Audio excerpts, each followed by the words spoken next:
All right, Sistas fans. Now, this particular video is about the back half of season 3. We know there are 11 episodes that have aired, and for the most part, I did not like them all that much. And we know that we have 11 episodes left in the back half of season 3. I've done the polls on the community tab. I've read the comments, and for the most part, I think fans agree that season 3 has been the worst season of Sistas thus far. And with 11 episodes left, the question is, can the series be saved? Now, currently, Tyler Perry, what's today? August 30th. It was on the 28th, this past Saturday, where he posted on Twitter that he's currently writing the script for season 4. So it's pretty much unofficially known that season 4 is happening. I've already recorded a separate video talking about things I would like to see in season 4 to hopefully improve upon season 3. Season 3 obviously has been in the book since way earlier this year. I think around like March or something when they filmed season 3. So regardless of what I say in this video, it doesn't change the fact that season 3 is already completed. So I might be talking about like 5 different things I think could help season 3 improve in the back half, and none of those things happen in the back half, and it's trash. Just going to be completely honest with you. But this, I'll try to get to the point, I'll go like boom, boom, boom with the bullet points. So before moving forward in the video, please take a moment to hit like. Please hit subscribe to help me reach 200,000 subscribers by the end of the year. And I want to insert a bit of a comment I got on one of my recent videos. I think it was the one about Tyler Perry, or wait, did I say, has Gary overstayed his welcome in the series? And one of the comments from Lalisha McCoy, for the love of every fan who was watching and quit watching this trash, in reference to Sistas, yes, he overstayed his welcome, Gary. Heck, you have barely rated the show's episodes over a 4. Just curious, why don't you diversify and watch and review other black directors producing better shows and content? What's your affinity with Tyler Perry? I crack up every time you say it doesn't make sense. You have said this about every show now. I've never watched The Haves and the Have-Nots, but I believe the actor for Gary could go on to other roles because he shouldn't be typecast in anything else. And I'm just going to stop there because the first part is really the relevant part, and that's a valid point. I've been asking myself this question since The Haves and Have-Nots ended, because a lot of these shows, it's become very clear that it's just for the ratings and not for the quality. But these are just some of the things I want to talk about, because there are other black shows I've been thinking about watching. Like, I wasn't crazy about the idea when it was first announced, but I might actually give the Wonder Years a try, the one that's going to be focused on a black family. And I love the Miss Pat show. I already recorded a video going over my thoughts on season 1, and based on the number of people who want it, I might do like a review for each episode that has been uploaded to VET Plus. But we'll cross that bridge when we get to it. So these are, I think I have about 8 different bullet points. Number 1, a lack of repetitive dialogue and less filler episodes. Make sure each episode has a purpose. Like, that's why I love shows like Ambitions, where when you watched Ambition, something was always happening. There was a character who would get a text or a phone call. They would be in one scene. It's like, I got to go over here, and then they're there later in the episode. With Sistas, I feel like we just get a lot of the same thing. The dialogue is just kind of stale, and the fact that there are more filler episodes. I don't even think filler is the correct word. Trash episodes. Just to get blunt and to the point. Honestly, this isn't one of my bullet points, so I'll throw it in here. A lot of people have been calling out Sistas for becoming or attempting to be more comedic than it used to be, and it isn't really coming off that well, because in some scenes, it feels like there are characters saying dialogue that it doesn't feel like that character would say it. Fatima has been a hit or miss with some fans this season, because it's kind of a lack of consistency of who she is.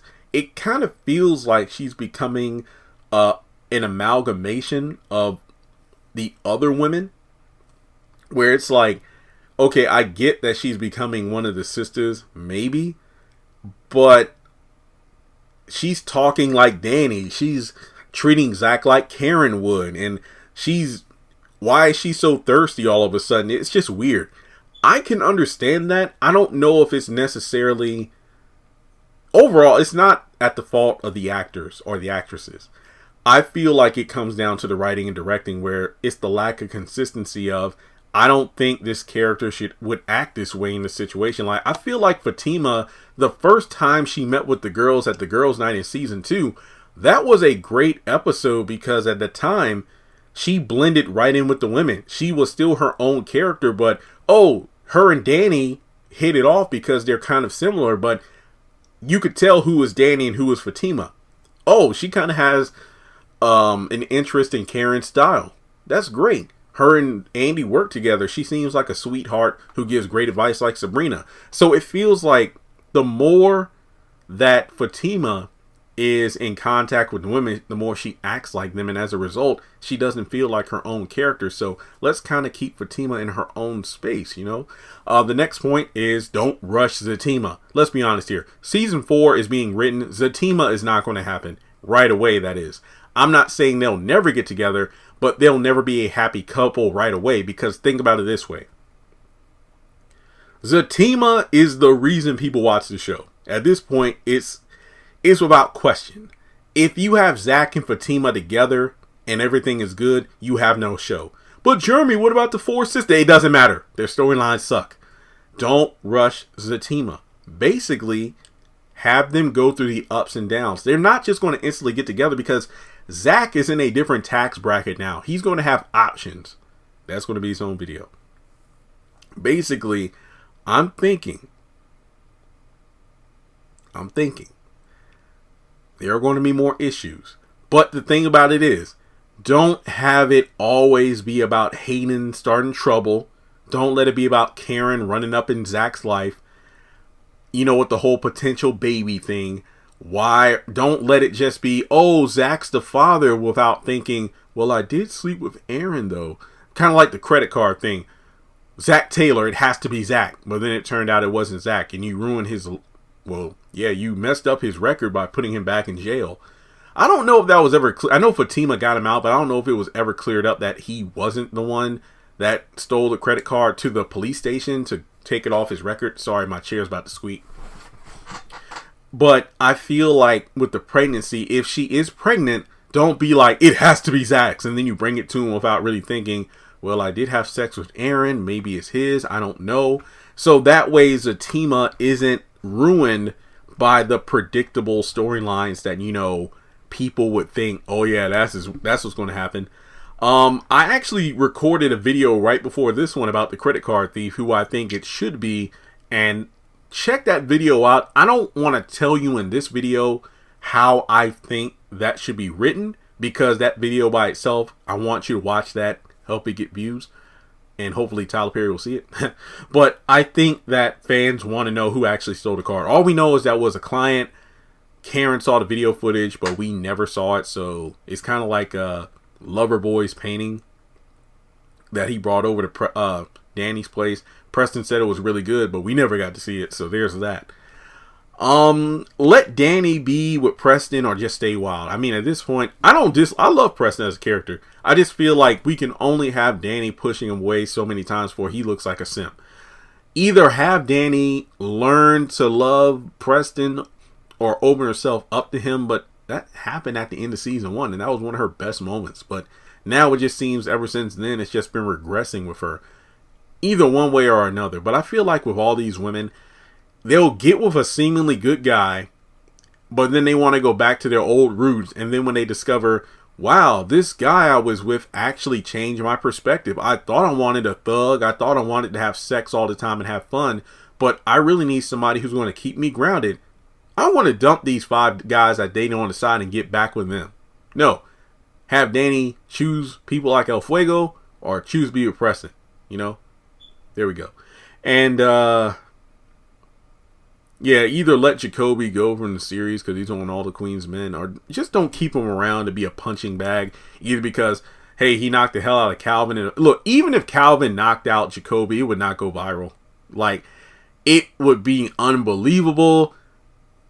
You can't upstage that viral moment. Like, by having Calvin, like, Calvin went viral from getting knocked out and screaming like a little, you know what, to talking about his tickling prostate. You can't not have him out macho Jacoby.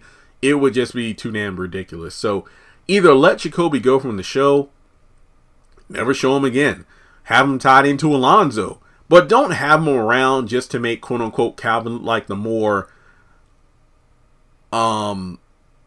desirable choice for Sabrina. And finally, the Andy, Robin, Gary thing, kind of like with Jacoby. Don't have Robin introduced as his character who's, wow, he's successful, he's in the same field as Andy, but at the same time, yeah, let's make him crazy or something just so Andy will have a reason to run back to Gary. Just don't do that. So those are just some quick thoughts, some ideas I feel like Season 3 Part 2 could implement in order to make the show a bit better, because like I said, if Season 3 keeps up with the same level of quality as the first, well, if Part 2 of Season 3 is the same level of quote-unquote quality as Part 1, this will be a terrible season, easily the worst season of the show. But what do I know? Thanks so much for tuning in. Make sure you like and subscribe, like I said earlier in the video. And with that being said, I'll talk to you soon.